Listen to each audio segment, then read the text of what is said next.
L'exploitation des terres rares représente un enjeu géopolitique et économique majeur qui façonne profondément les marchés financiers mondiaux.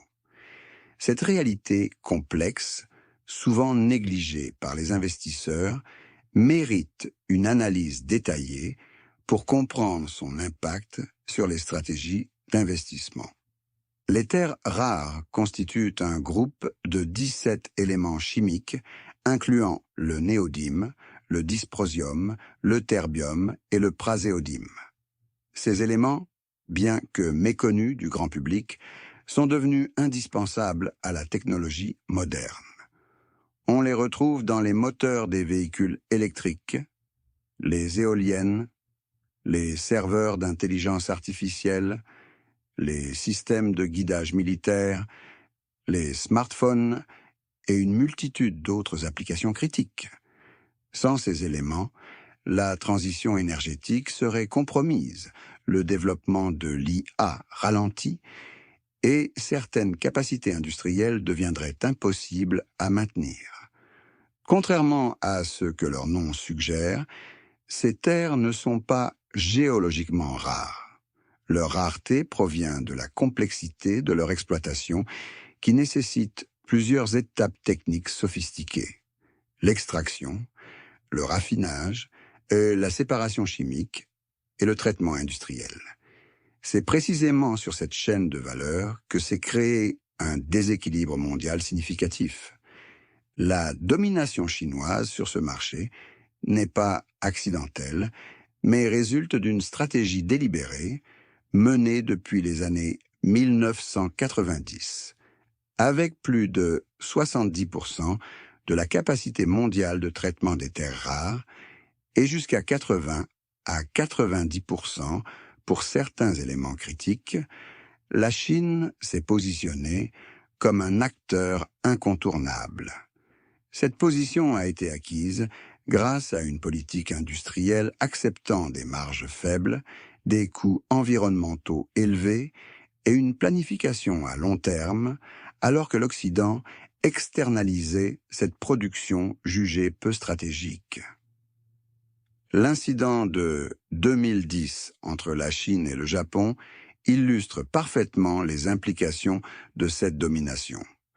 Suite à un différend diplomatique, la Chine a restreint ses exportations de terres rares, provoquant une multiplication des prix, une perturbation des chaînes d'approvisionnement et une panique dans l'industrie japonaise. Cet épisode a mis en lumière la vulnérabilité d'une économie mondiale dépendant d'un fournisseur unique. Cette situation a conduit à l'émergence d'un nationalisme des ressources.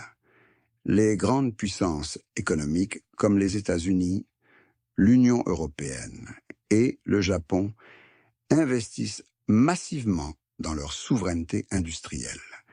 Cependant, cette transition s'avère complexe et lente, confrontée à la volonté croissante des pays producteurs de maintenir le contrôle sur leurs ressources naturelles.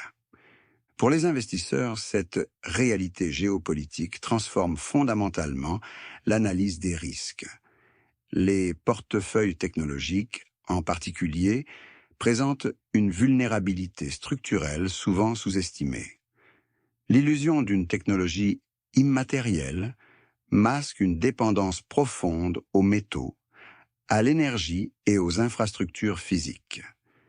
Cette dépendance crée des corrélations inattendues entre des secteurs apparemment distincts. La mécanique d'un choc géopolitique sur les marchés suit généralement plusieurs étapes.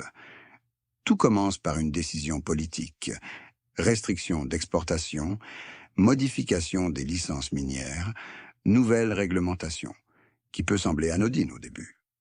Les premiers signaux se manifestent par des délais de livraison allongés, des hausses de coûts inexpliquées ou des déclarations prudentes de dirigeants industriels. Progressivement, les analystes révisent leurs hypothèses, recalculent les marges futures et ajustent les prévisions de croissance, jusqu'à ce que la volatilité apparaisse sur les marchés. Face à ces enjeux, 3 principes stratégiques s'imposent pour les investisseurs. Premièrement, il est crucial d'adopter une logique infrastructure plutôt que produit. Les investisseurs doivent s'intéresser aux acteurs positionnés en amont de la chaîne de valeur: extraction, raffinage, traitement et logistique critique. Cette approche permet de construire une résilience face aux chocs géopolitiques. Deuxièmement, l'intégration de la géographie comme facteur de risque devient essentielle.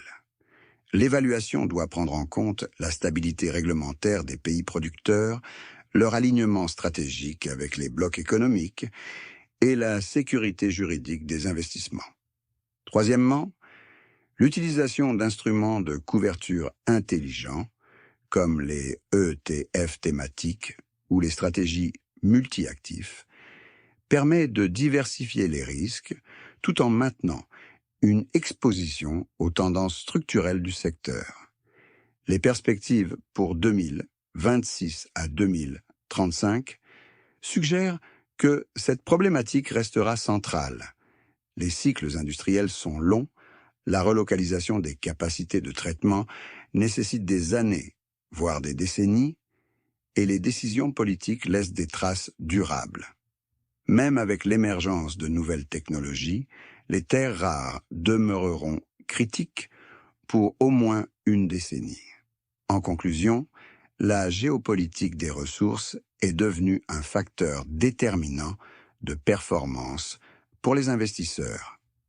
Dans une économie technologique moderne, le pouvoir appartient à ceux qui contrôlent les ressources, les infrastructures et les points de passage obligés.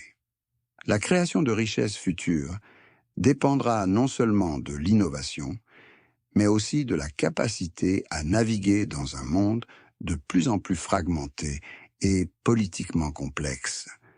Les investisseurs qui comprennent ces dynamiques et adaptent leur stratégie en conséquence seront mieux positionnés pour protéger et faire croître leur capital dans ce nouvel environnement géopolitique.